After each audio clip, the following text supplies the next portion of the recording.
बंगाली तेलाची बघू शकता तुम्ही आणि खूप चवदार होती ही. हा मटण रस्सा या पद्धतीने तुम्ही करून बघा. तुम्ही म्हणशाल याच्या अगोदर एवढी भन्नाट भाजी कधीच खाल्ली नाही. म्हणजे जेही माझ्या घरी येतं ना माझ्या हातचं मटण खाल्ल्यानंतर म्हणतं की तुम्ही मटण कसं बनवता सांगा, कसं बनवता सांगा. म्हटलं चला प्रत्येकाला सांगत बसण्यापेक्षा ना एकदा रेसिपी टाकूनच देऊ या प्रकारे मटण करून. तुम्ही नमस्कार, मी शुभांगी आणि खूप खूप स्वागत तुमचं आपली शुभांगी ब्लॉगमध्ये. तर आज मी बनवत आहे मटण रस्सा. चला मटण रस्सा बनवायला या पद्धतीने. अर्धा किलो मटण करण्यासाठी मी इथे हा एक मध्यम आकाराचा कांदा बारीक चिरून घेतलेला आहे. आणि हे बघा ही अर्धी वाटीला कमी खोबरं किसून घेतलेले आहे. 10-15 लसणाच्या पाकळ्या सोलून घेतलेल्या आहे. थोडीशी कोथिंबीर घेतलेली, अर्धा इंच आल्याचा तुकडा सालून किसून घेतलेला आहे. तर हे आलं, कोथिंबीर आणि खोबरं लसूण मी मिक्सरला बारीक करून घेतली. तर आलं, कोथिंबीर आणि खोबरं मी मिक्सरला बारीक वाटून घेतलेलं आहे. आणि हा कांदा मी कुकरमध्ये परतायला टाकते.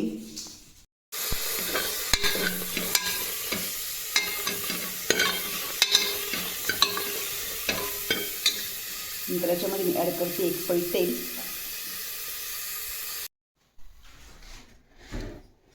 आणि कांदा छान परतल्यानंतर याच्यामध्ये 1 पळी तेल टाकलं आहे मी.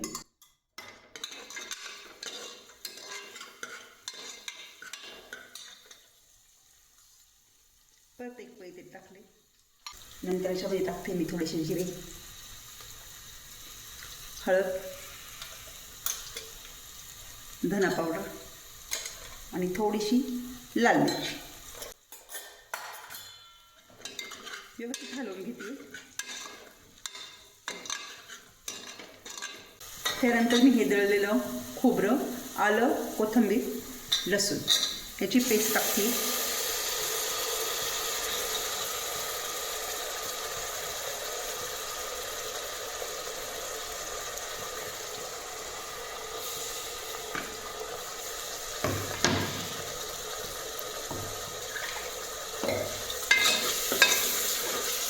मी किती छान कलर आला आहे ह्या मसाल्याला.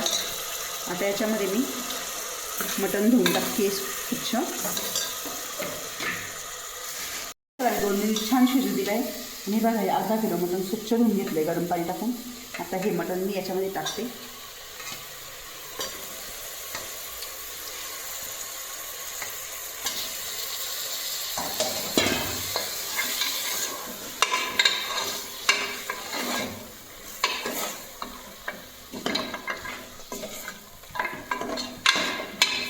आणि मटण घातल्यानंतर आहे ना व्यवस्थित हलवून घेते जेणेकरून हा मसाला पूर्ण मटणाला व्यवस्थित लागेल.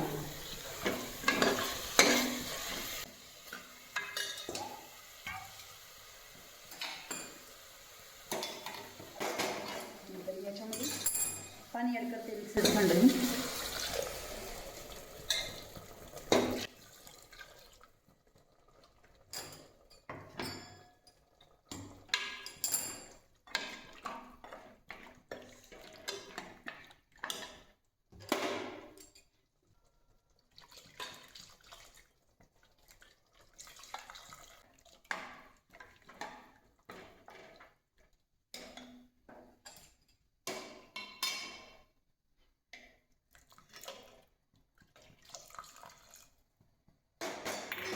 साधारणतः 1 तांब्याभर पाणी याच्यामध्ये पीठ टाकलेले.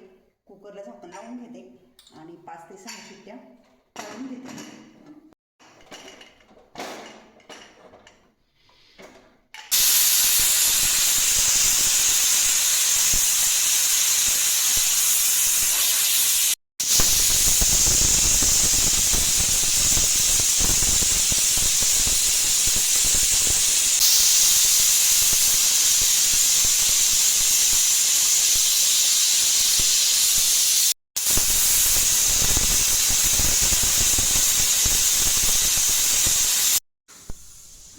आणि कुकरमध्ये मटण शिजेपर्यंत मी हे बघा परत अर्ध्या वाटीला मी खोबरं किसून घेतलेलं इथं.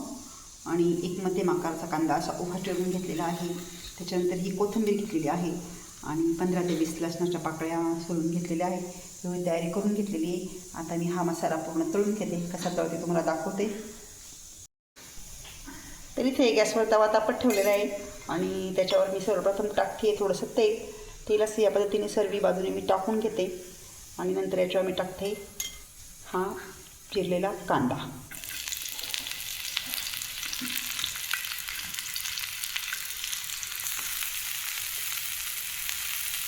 तर या पद्धतीने मी कच्चा कांदा आहे ना असा तव्यावर तेलामध्ये टाकून घेतला आहे. आता तो मी छान चॉकलेटी होईपर्यंत छान भाजून घेते.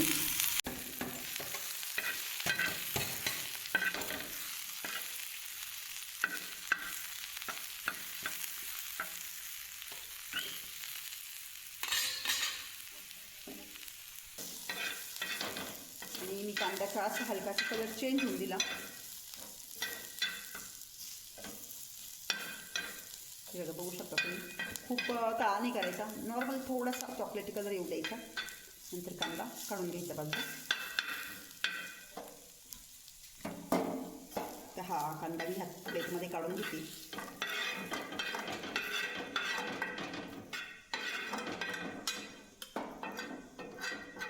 नंतर मी याच्यावर टाकते लसूण.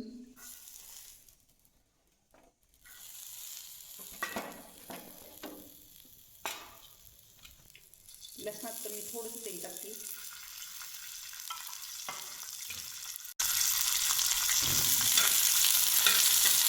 आणि लसूण पण आहे ना हलकासा गुलाबी रंगावर तळून घेते छानपैकी. आणि लसूण छान गुलाबी झाल्यानंतर आहे ना याच्यामध्ये मी टाकते थोडीशी हळद. आणि हळद टाकल्यानंतर याच्यामध्ये मी टाकते थोडीशी कोथिंबीर. त्याच्याने ना भाजीला कलर छान येतो. थोडीच कोथिंबीर टाकली आहे आणि त्याच्यामध्ये टाकून घेतलं. आणि नंतर सर्वात शेवटी मी याच्यावर टाकते खोबरं. खोबरं पण मी छान आता चॉकलेटी कलर भाजून घेते.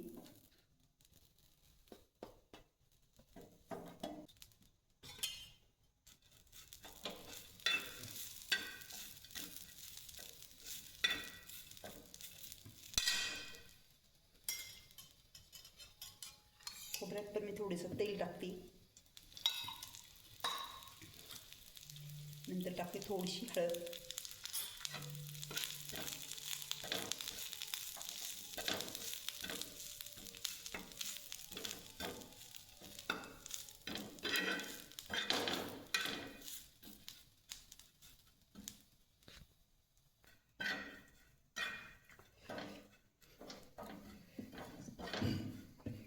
या पद्धतीने खोबरं पण मस्तपैकी मी ना छान चॉकलेटी भाजून घेतलं आहे.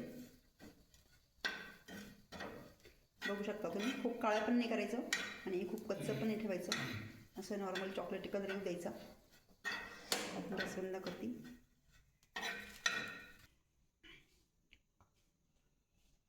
तरी ते सर्व मसाला मी छान तळला आहे. हे बघा आता हे खोबरं आणि कोथिंबीर लसूण एकत्र मी दळते.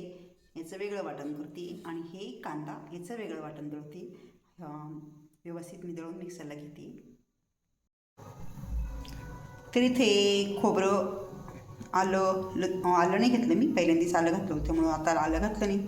खोबरं कोथिंबीर लसूण हे वाटून घेतलं आहे आणि याच्यामध्ये मी सेपरेट हे बघा कांद्याचं वाटण हे वेगळे वाटलेलं आहे. तर आता कुकर पण थंड झाला आहे. मटण शिजलं का बघते. कुकर थंड झालेलं आहे आणि बघा एक तांब्या पाणी टाकतो. पाणी किती कमी झालं आहे बघा.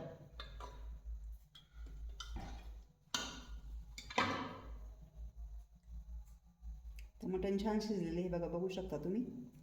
आता हे मटण आहे ना मी या गमिल्यात काढून घेते आणि कुकरमध्येच फोडणी करते म्हणजे परत जास्त भांडे माखायचं काम नाही.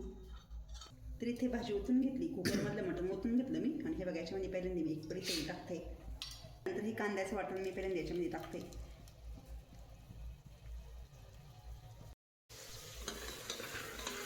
तर हा कांदा छान मी तेलामध्ये परतून घेतला आहे.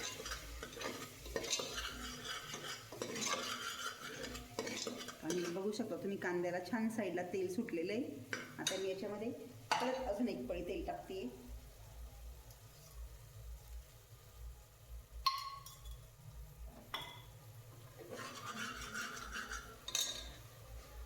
तर याच्यामध्ये मी हे वाटलेलं खोबरं, कोथिंबीर, लसूणची पेस्ट आहे ती टाकते.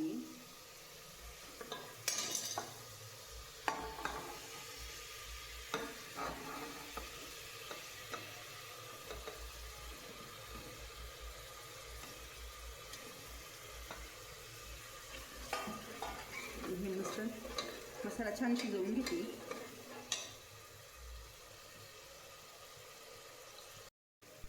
आणि मसाल्याला छान तेल सुटले. आणि हे बघा, हा काळा मसाला नंतर टाकते याच्यामध्ये मी. ते बघा, हा गच्चन 1 चम्मच भरून घेतलेला आहे. आणि नंतर परत 1 चम्मच भरून घेतलेला आहे. 2 चमचे मी याला मसाला टाकलेला आहे. मसाला म्हणजे जास्त तिखटही नाही आणि जास्त फिक्काही नाही, तर मी ते अंदाजाने मसाला टाकलेला आहे. तुम्ही तुमच्या आवडीनुसार कमी जास्त तिखट करू शकता. आमच्या घरात खूप तिखट काही चालत नाही. नंतर याच्यामध्ये मी थोडीशी टाकते हळद, नंतर थोडीशी टाकते धना पावडर, नंतर थोडासा मी याच्यामध्ये हिंग टाकते. तर सर्व मसाला मी छान परतवून घेतली.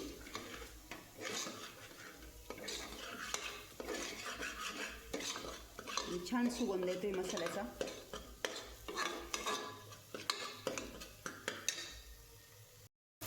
नंतर हा मसाला परतल्यानंतर याच्यामध्ये मी 1 चमचा पोहे खायचं मीठ टाकले आता. सॉरी 1 चमचा पोहे खाण्याचा चमचा भरून मीठ टाकले. नंतर परतून घेतला मसाला. आणि नंतर याच्यामध्ये मी ना हे पीस आहे मटणाची, ही चांगली परतवून घेते. या पद्धतीने मटण करून बघा, खूप छान लागतं, खूप चवदार दिसते. भन्नाटाची ही रेसिपी होती.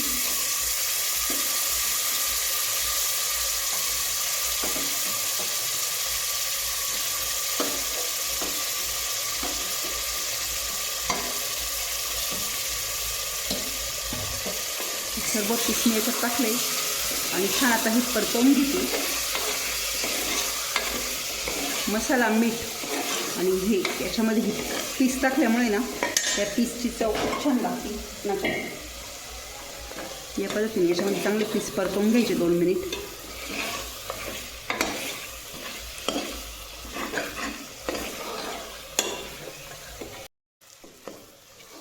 छान या पीसला मस्त पाणी सुटलं आहे, म्हणजे तेल सुटलं आहे बघा. मसाला मस्त परतला गेला आहे आणि एकदम भारी वास येऊ राहिला. तर आता याच्यामध्ये मी आमच्या याच्यानुसार पाणी ॲड करून घेते. पाणी जास्त टाकायची गरज पडत नाही, कारण हे बघा, हे शिजायला घातलेलं पाणी हे बघा, हे कसं घट्ट होईल नाही मस्त.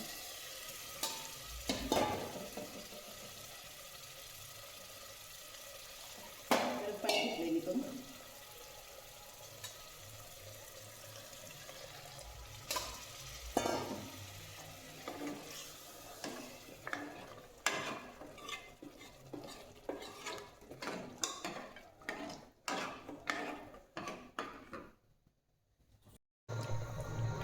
आणि जेवढं मला गरजेचं वाटलं तेवढं पाणी टाकून घेतलं भाजीमध्ये गरम.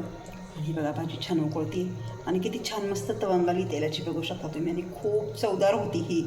हा मटण रस्सा या पद्धतीने तुम्ही करून बघा. तुम्ही म्हणशाल याच्या अगोदर एवढी भन्नाट भाजी कधीच खाल्ली नाही. म्हणजे जेही माझ्या घरी येतं ना, माझ्या हातचं मटण खाल्ल्यानंतर म्हणतं की तुम्ही मटण कसं बनवता सांगा, कसं बनवता सांगा. म्हटलं चला, प्रत्येकाला सांगत बसण्यापेक्षा एकदा रेसिपी टाकूनच देऊ या प्रकारे मटण करून. तर तुम्ही या प्रकारे मटण रस्सा नक्की बनवून बघा. रेसिपी आवडल्यास नक्कीच लाईक करा, कमेंट करा. चॅनल नवीन असेल तर सबस्क्राईब करा. चला, आता मी जेवायला वाढते यांना. चला, परत भेटू उद्याच्या नवीन व्हिडिओमध्ये. तोपर्यंत मटण रस्सा नक्की करून बघा. या पद्धतीने मटण केल्यानंतर 1 भाकरी नक्कीच तुम्ही जास्त खाल, किंवा चपाती असेल तर 2 चपात्या नक्कीच जास्त खाणार, ही 100% गॅरंटी. चला तर मग भेटूया परत पुढच्या व्हिडिओमध्ये. तोपर्यंत बाय बाय. व्हिडिओ बघितल्याबद्दल खूप खूप धन्यवाद.